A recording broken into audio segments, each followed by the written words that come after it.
Sveiki visi gimę po jaučio ženklu. Pasižiūrėkime laikotarpį nuo kovo 21 iki 27, kas jūsų laukia. Jūsų perspektyvos,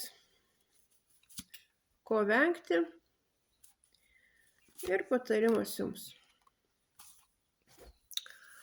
Šią savaitę jaučiam tiesiog viskas bus taip, kaip jūs norit, pildysi svajonės, būsit emociškai labai užpildyti, laimingi, galit gauti netikėtų dovanų, gali aplankyti netikėti jausmai.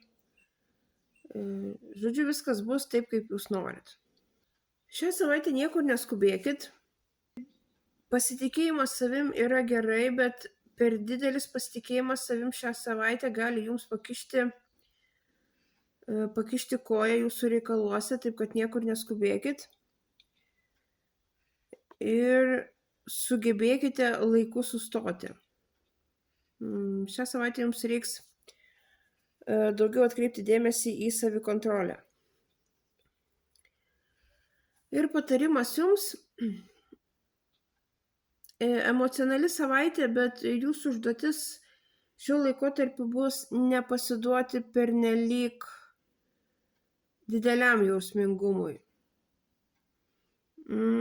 Neįkriskite į kažkokią tai depresiją, melancholiją, tokią apatiją, nes būdami toj būsenoje tiesiog pražiopsosit jums siūlomas galimybės, įdomius pasiūlymus ir